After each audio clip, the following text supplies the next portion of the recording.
नमस्कार दोस्तों, मैं अशोक कुमार और कॉस्मो अकेडमी पर आपका स्वागत है। आज के 28 अक्टूबर 2025 के करंट अफेयर्स के बारे में चर्चा करेंगे। जो भी भाई आरपीएससी, एसएससी, रेलवे जितने भी एग्ज़ाम हैं जिसमें करंट अफेयर्स से रिलेटेड क्वेश्चंस आते हैं उसके लिए क्लास बिल्कुल ये सही है। ठीक है, डेली करंट अफेयर्स की क्लास होती है और आगे भी क्लासें होती रहेगी। आप एक बार क्लास देखिए, अगर आपको सही लगता है तो प्लीज़ लाइक कीजिए। ठीक है, और इस चैनल पर आपके और भी जो है सब्जेक्ट की तैयारी करवाई जाती है फ्री में, और कॉस्मो अकेडमी का ऐप है जिस पर फ्री क्लासेस अवेलेबल हैं। पीडीएफ जो है, हर क्लास की पीडीएफ आपके टेलीग्राम ग्रुप पर मिल जाती है। ठीक है, तो बात करते हैं आज की करंट अफेयर्स, इसमें क्वेश्चन नंबर 1 है कि 2025-27 के लिए world intellectual property organisation WIPO के जजों के एडवाइजरी बोर्ड का चेयरमैन किसे बनाया गया? तो ऑप्शन अपने पास है जस्टिस प्रतिमा रे, जस्टिस प्रतिभा एम सिंह, जस्टिस के उषा और जस्टिस S मुरलीधर।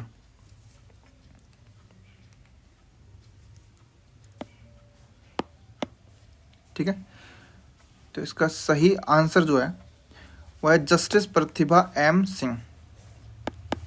ठीक है, world intellectual property organisation WIPO।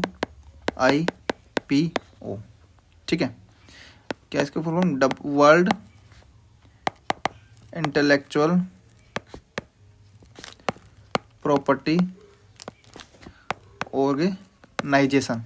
ठीक है, अब बोल क्या रहे कि जजों के एडवाइजरी बोर्ड का चेयरमैन, जो एडवाइजरी बोर्ड है जो एडवाइजरी जारी करता है, ठीक है, उसके जो चेयरमैन है जस्टिस प्रतिभा एम सिंह को बनाया गया है। ठीक है, अब ये जस्टिस प्रतिभा एम सिंह की अगर बात करें तो ये है कौन? ये है न्यायमूर्ति दिल्ली हाई कोर्ट के। कौन है? जज है, कहाँ की है? Delhi high court.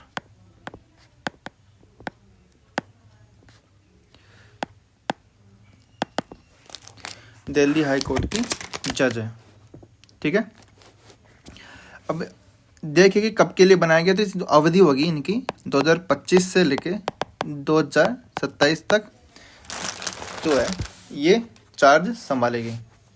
ठीक है, इसके अलावा बात करते हैं वर्ल्ड इंटेलेक्चुअल प्रॉपर्टी ऑर्गेनाइजेशन जो है एक विशेषकृत संयुक्त राष्ट्र संस्था है जिसका उद्देश्य बौद्धिक संपदा इंटेलेक्चुअल प्रॉपर्टी का वैश्विक स्तर पर संरक्षण और प्रवर्धन करना है। ठीक है, ये वर्ल्ड जो है वर्ल्ड वाइड संस्था है, ऐसा नहीं कि इंडिया की वर्ल्ड वाइड संस्था है। ठीक है, इसके अलावा बात करते हैं प्रतिभा एम सिंह जो है दिल्ली हाई कोर्ट की न्यायमूर्ति है जिसको 25-23 के लिए जज का जो है एडवाइजरी जो बोर्ड है उनका चेयर नियुक्त किया गया। यह भारत व एशिया क्षेत्र के लिए एक पहली प्रतिष्ठित उपलब्धि है। भारत से इस प्रकार का प्रतिनिधित्व इस स्तर पर पहले कभी हुआ नहीं है। ठीक है, इसके अलावा हम बात करें तो जो है ये WIPO एडवाइजरी बोर्ड ऑफ जजेस किस संस्था का अंग है? तो अगर इसकी बात करें तो ये है जुडिशियल इंस्टीट्यूट।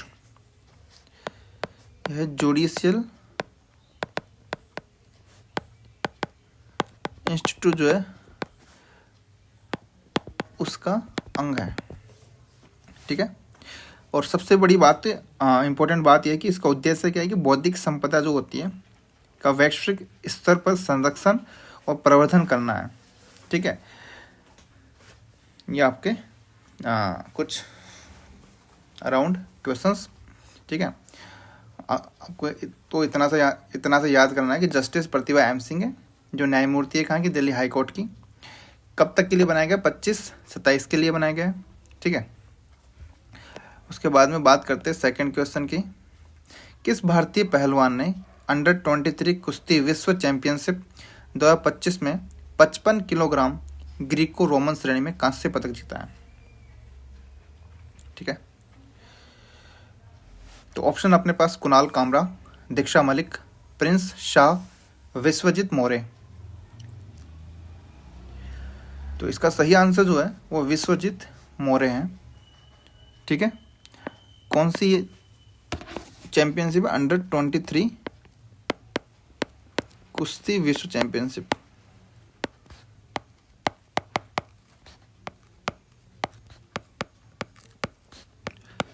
$2025, ठीक है, जिसके अंदर 55 kg, जो कैटेगरी है 55 kg ग्रीको रोमन श्रेणी के अंदर जो कांस्य जो पदक जीता है वो है विश्वजीत मौर्य, ठीक है। इसके अलावा बात करें, ये जो प्रतियोगिता हुई कहाँ है? ये सर्बिया के नोवी साद में हुई है, ठीक है। कहाँ पे आयोजन, कहाँ पे हुआ इसका आयोजन? जो है आयोजन है सर्बिया के नोवी साद, सर्बिया के नोवी साद में हुआ है, ठीक है। क्योंकि भारत ने जीता है इसलिए कांस्य इम्पोर्टेंट है कि भारत को कौन सा पदक मिला, तो कांस्य पदक मिला है, और जिसको मिला विश्वजीत मौर्य को, इसलिए ये अपने लिए इम्पोर्टेंट है। बाकी किसको गोल्ड मेडल मिला है, किसको सिल्वर मिला, डज नॉट इम्पोर्टेंट, ठीक है। तो वापस देखते हैं कि अंडर-23 कुश्ती विश्व चैंपियनशिप 2025 जो है वो 55 किलोग्राम ग्रीको रोमन श्रेणी में कांस्य पदक मिला है विश्वजीत मौर्य को, जिसका आयोजन हुआ है सर्बिया में नोवी साद में, ठीक है। अब इसका देखें तो इसने हराया किसको है?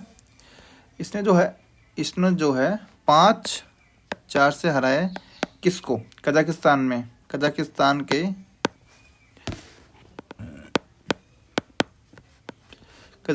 का था यारासिल मर्बिको,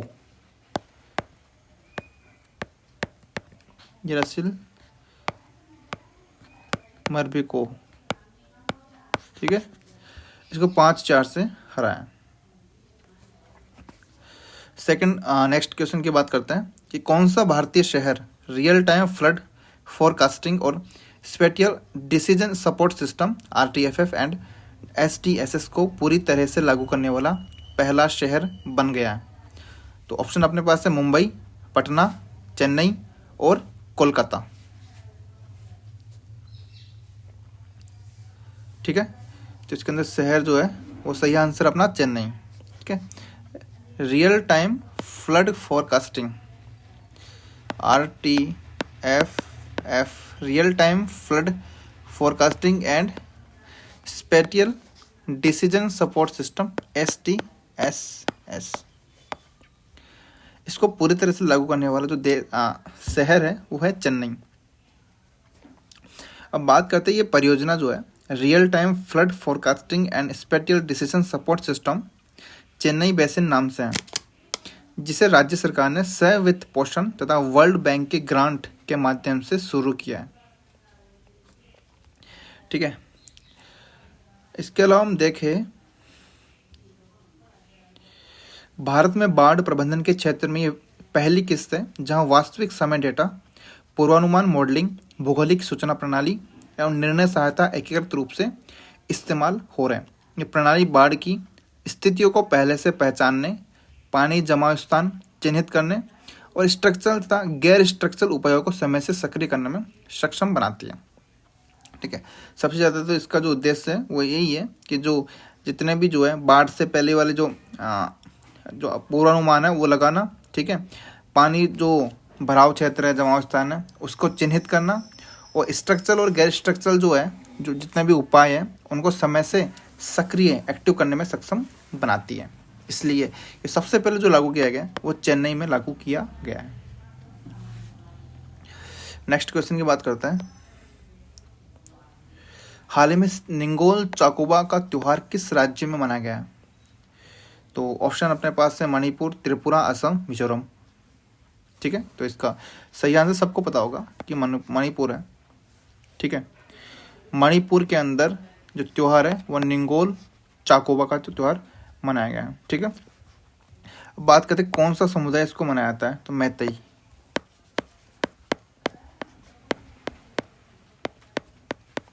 मैतेई समुदाय द्वारा ये त्योहार मनाया जाता है।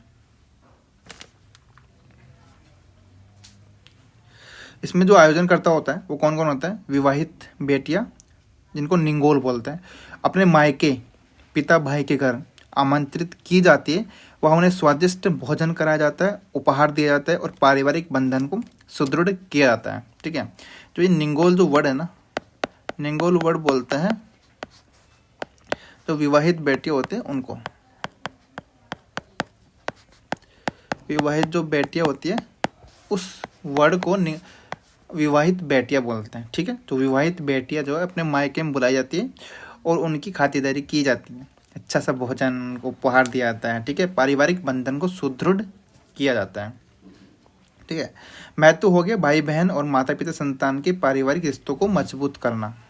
ठीक है, इसे भाई दूज या रक्षाबंधन के समान माना जा सकता है, परंतु इसका स्वरूप अधिक पारिवारिक और सामुदायिक है। ठीक है, जैसे अपने नॉर्थ इंडिया के अंदर भाई दूज और रक्षाबंधन मनाया जाता है, उसी तरीके का लगभग सेम सा त्यौहार है। ठीक है, बात करते हैं 2025 में इसके अलावा जो कुछ मणिपुर से रिलेटेड करंट अफेयर है। 25 में 31 अक्टूबर 2025 को पूरे मणिपुर में पारंपरिक उत्साह के साथ मनाया गया। ठीक है, मणिपुर सरकार और विभिन्न सांस्कृतिक संगठनों ने इसे राज्य स्तरीय सांस्कृतिक एकता दिवस के रूप में भी मनाया जाता है। इस अवसर पर इम्फाल के इमा कैथल महिला बाजार सहित कई स्थानों पर विशेष आयोजन हुए। भारत के राष्ट्रपति एवं प्रधानमंत्री ने भी सोशल मीडिया के माध्यम से मणिपुर के लोगों को बधाई दी है। ठीक है, अब एक्स्ट्रा क्वेश्चन की बात कर रहा था मैं कि निंगोल चाकोबा त्यौहार किस राज्य में मनाया जाता है? मणिपुर हो गया। ठीक है, ये त्यौहार किस समुदाय से संबंधित है? मैतेई समुदाय से, ये आपको याद करना है। त्यौहार का मुख्य उद्देश्य समझ में आ गया, विवाहित बेटियां और उनके परिवार के बीच जो है प्रेम और संबंध मजबूत करना। ठीक है, थोड़ा सा इंपॉर्टेंट ये है कि मणिपुर कैलेंडर का कौन सा महीना है? मणिपुर के अंदर एक खुद का, ठीक है, कैलेंडर भी चलता है जो मणिपुर के लोग फॉलो करते हैं। तो मणिपुरी कैलेंडर का कौन सा जो महीना है वो है हैयंग। हैयंग जो है महीना है जिसके अंदर इस त्योहार का आयोजन किया जाता है और लगभग जो है त्योहार भाई दूज और रक्षाबंधन के समान है। ठीक है, समझ में आ गया आपको कि निंगोल चाकोबा का त्यौहार किस राज्य में मनाया जाता है? तो मणिपुर के अंदर मनाया जाता है। समुदाय अपने पास मैतेई समुदाय है। ठीक है, निंगोल का मतलब जो होता है विवाहित बेटियां होते हैं जिनको मायके बुलाया जाता है, उनकी खातिरदारी की जाती है, भोजन उपहार। ठीक है, एक तरीके से पारिवारिक जो संबंध है उसको सुदृढ़ करने का उद्देश्य होता है इस त्यौहार के अंदर। और ये त्यौहार लगभग भाई दूज और रक्षाबंधन के समान है। ठीक है, मणिपुरी कैलेंडर के अकॉर्डिंग देखें तो ये जो है हैयंग महीना उसके अंदर ये त्यौहार मनाया जाता है। नेक्स्ट क्वेश्चन की बात करते हैं। मशहूर जेवलिन थ्रोवर नीरज चोपड़ा को हाल ही में इंडियन आर्मी में किस ऑनरेरी रैंक पर प्रमोट किया गया? ठीक है, तो option major general, lieutenant colonel, colonel और ब्रिगेडियर। ठीक है, तो इसका जो सही आंसर जो है, सही आंसर इसके अंदर लेफ्टिनेंट कर्नल। ठीक है, अगर अपन स्टार्टिंग में देखें तो इन्होंने 2016 में ज्वाइन की थी इंडियन आर्मी और सबसे पहले थी नायब सूबेदार के पद पर थे। ठीक है, उसके बाद में 2021 में इनको प्रमोट किया गया और सूबेदार के पद पर इनको प्रमोट किया गया। ठीक है, उसके बाद इन्होंने सूबेदार मेजर का पद प्राप्त किया। अभी जो है प्रेजेंट टाइम में 2025 को इनको प्रमोट किया गया और प्रमोट करके इनको बनाया गया लेफ्टिनेंट कर्नल।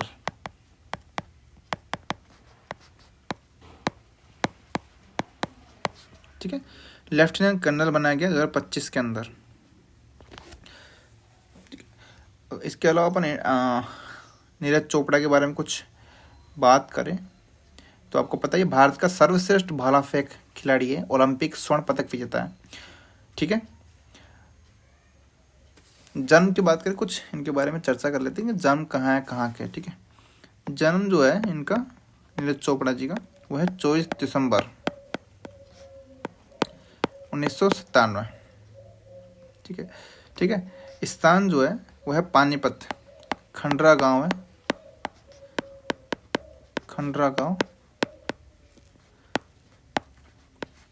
पानीपत, हरियाणा। ठीक है। खेल भालाफे करते हैं कोच क्लाउस बानोटिस। सर्वश्रेष्ठ जो है इनका जो रिकॉर्ड है वो है 89.94 मीटर। ये बनाया था स्टॉकहोम डायमंड लीग।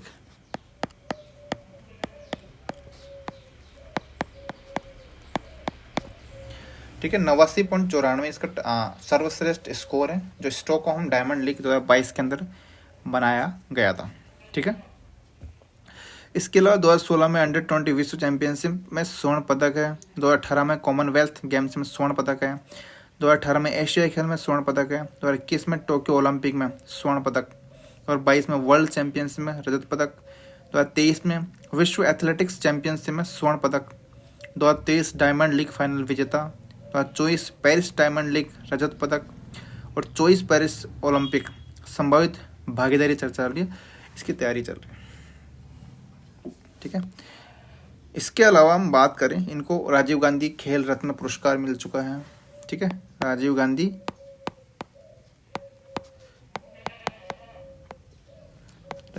खेल रत्न पुरस्कार कब मिला था? 2021 में। इसके अलावा अर्जुन पुरस्कार मिल चुका है इनको, कब मिला था? 2018 में। विश्वास रत्न पुरस्कार, विश्वास रत्न पुरस्कार ये हरियाणा का पुरस्कार है जो मिला था, हरियाणा सरकार ने के द्वारा मिलाया था। विशेष सेना सम्मान,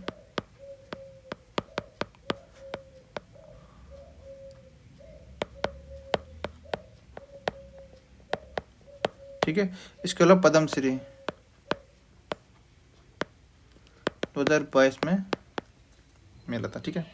करंट अफेयर से रिलेटेड देखें तो 25 में Neeraj Chopra Athens diamond league में 88.12 मीटर का थ्रो कर स्वर्ण पदक जीत चुके हैं। अभी 25 में कौन सी लीग थी? Athens diamond league.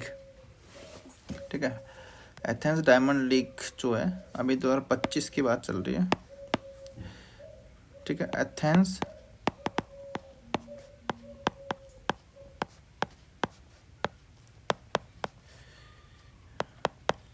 $88.12 मीटर। ठीक है, गोल्ड मेडल। ठीक है, अभी जो है प्रेजेंट टाइम में 3rd रैंक पर है विश्व एथलेटिक्स रैंकिंग में। विश्व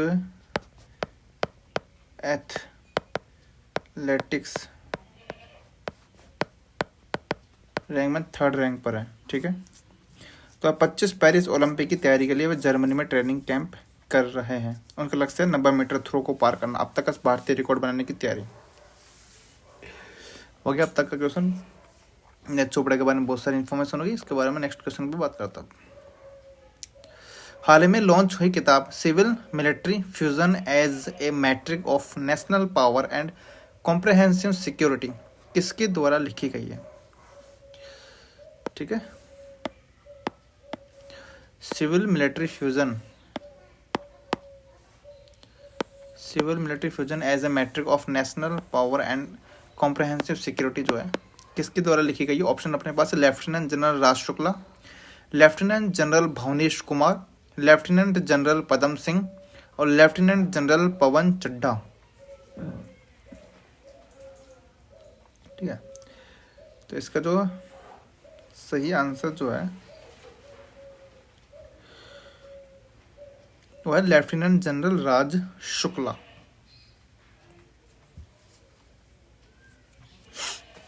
सही आंसर है लेफ्टिनेंट जनरल राज शुक्ला। आपको इतना याद रखना है कि बुक है civil military fusion as a matrix of national power and comprehensive security.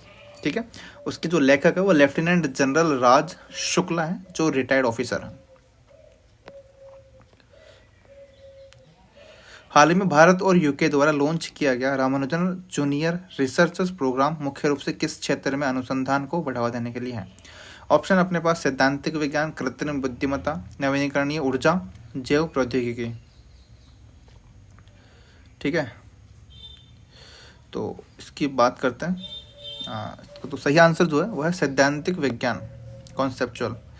ठीक है, किसके द्वारा लॉन्च किया गया? भारत और यूके द्वारा। प्रोग्राम का नाम है रामानुजन जूनियर रिसर्च प्रोग्राम। ठीक है, क्या नाम है? Ramanujan junior researchers programme. ठीक है, जिसके अंदर जो पार्टिसिपेट कर रहे हैं वो भारत, यूके है। ठीक है, इसके अंदर मुख्यतः जो है सैद्धांतिक भौतिकी और गणित के युवा, सैद्धांतिक भौतिकी और गणित के जो युवा पार्टिसिपेट करेंगे इसके अंदर। ठीक है, इसके अलावा भारत यूके के बीच वैज्ञानिक सहयोग को सशक्त बनाना है। ठीक है, भारत के युवा गणितज्ञों व भौतिक को विश्व स्तरीय शोध वातावरण प्रदान करना। ठीक है, ठीक है। इसके अलावा एग्जाम से रिलेटेड कुछ इम्पोर्टेंट अगर हम बात करें तो इसके अंदर सहयोग जो संस्था है,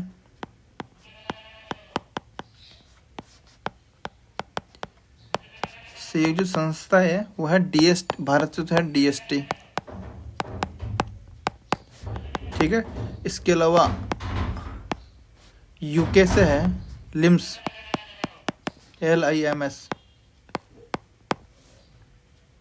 ठीक है, उद्देश्य समझ में आएगा, गणित एवं सैद्धांतिक भौतिकी में युवा शोधकर्ताओं को अवसर देना। ठीक है, जिसके अंदर विजिटर्स जो है PhD छात्र और फेलोज जो है अर्ली कैरियर रिसर्चर्स, ये 2 टाइप के इसके अंदर चरण होंगे। इसके अलावा बात करते हैं इस प्रोग्राम की 2025 में ही घोषणा की गई है। ठीक है, या बस आपको इतना याद रखना कि रामानुजन जूनियर रिसर्च प्रोग्राम जो है इसके भारत और यूके के संयुक्त से मनाया जा रहा है, जिसके अंदर भारत से DST और यूके से LIMS पार्टिसिपेट कर रहे हैं। इसका उद्देश्य जो है सैद्धांतिक भौतिक और गणित के छात्रों को ट्रेनिंग देना और उनके जो है मौका देना कि ताकि कुछ वो अपनी रिसर्च के अंदर कुछ कर सके। ठीक है, नेक्स्ट बात करते हैं जेमैक्स 2025 में हिस्सा लेने वाला INS सह्याद्री इंडियन नेवी के किस क्लास के जहाज़ों में से है? ऑप्शन में कोलकाता क्लास, तलवार class, Nilgiri class, Shivalik class. ठीक है, तो इसका सही आंसर जो है वो शिवालिक क्लास है। ठीक है, जेमैक्स 2025 हो रहा है, जेमैक्स। ठीक है, 2025, इसके अंदर INS सह्याद्री पार्टिसिपेट कर रहा है।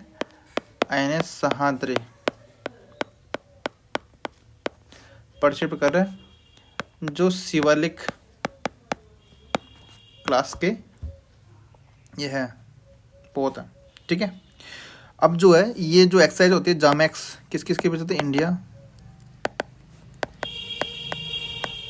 और जापान के बीच में एक्सरसाइज होती है। ठीक है, अब ये जो है हो कहाँ रहा है? यह है जापान के योकोसुका पोर्ट पे। स्थल जो है एक्सरसाइज का वह है योको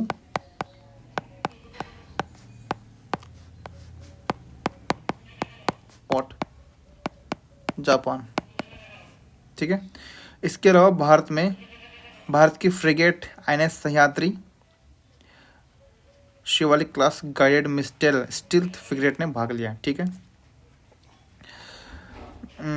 एग्जाम से रिलेटेड क्या क्वेश्चन हो सकता है? सारे क्वेश्चन हो गए। जेमैक्स 2025 किस किस के बीच में होता है? जापान और इंडिया के बीच में होता है। इंडिया से सह्याद्री INS सह्याद्री पार्टिसिपेट करी जो शिवालिक श्रेणी की है, इंडिया जापान के बीच में हो रहा है। स्थल जो है कहाँ हो रहा है? योकोसुका पोर्ट जापान के अंदर इसका हो रहा है, ठीक है। मैक्सिमम क्वेश्चन आपसे यही पूछ सकता है कि इंडिया से कौन सा है और जेमेक्स किस किस के बीच में एक्सरसाइज है, ठीक है। क्वेश्चन नंबर 9, 23 अक्टूबर को मनाए गए मोल डे 2025 का विषय क्या था, ठीक है। तो इसका जो ऑप्शन है atomic adventure, chemistry rocks, molestic park और मॉलिक्यूल्स इन एक्शन। तो इसका सही आंसर जो है वो मोलेस्टिक पार्क है, ठीक है। अब इसके हम क्या बता सकते हैं, इससे रिलेटेड क्वेश्चन ये है, सबसे इम्पोर्टेंट है कि जो मोल होता है, एक मोल या फिर अवागाड्रो जो संख्या होती है,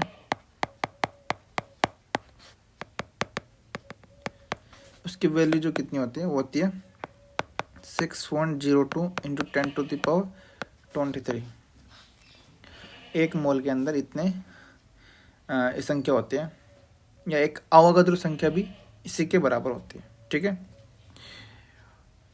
आपको इतना याद करना है। 23 अक्टूबर को मोल डे मनाया जाता है, ठीक है, जिसकी थीम है मोलेस्टिक पार्क। एक मोल या अवगाड्रो संख्या होती है 6.02 इंटू 10⁻23।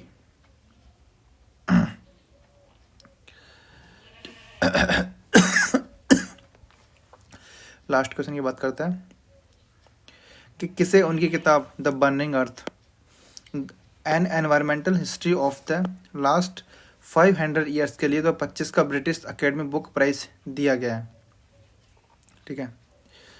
इसका सही आंसर जो है option number Patrick Wright, Sunil Amrith, William Dalrymple और कंपका कसाबोवा। तो ऑप्शन अपने पास सुनील अमृत, ठीक है।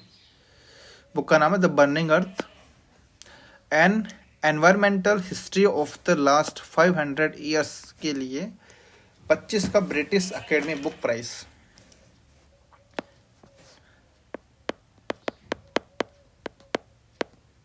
ब्रिटिश अकादमी बुक जो प्राइज है 2025 का, ठीक है, वो मेरा सुनील अमृत को। और बुक का नाम क्या है the burning earth and environmental history of the last 500 years. Thank you guys, आज के 10 क्वेश्चन कंप्लीट हुए। आप टेलीग्राम ग्रुप ज्वाइन कर सकते हैं, चैनल को सब्सक्राइब कर सकते हैं। अगर आपको क्लास अच्छी लग रही है, आप हमारा ऐप भी डाउनलोड कर सकते हैं, जिसके अंदर प्रैक्टिस फ्री में प्रैक्टिस कर रखी है, ठीक है। वीडियोज मिल जाएगी आपको और PDF भी अवेलेबल हो जाएगी। आप क्विज लगा सकते हैं, ठीक है, ढेरों सारे ऑप्शन है आपके पास। इसके अलावा आज के लिए थैंक यू। और अगर आपको ये क्लास अच्छी लगती है तो प्लीज़ लाइक कीजिए, सब्सक्राइब कीजिए एंड फॉलो करते रहिए। Thank you.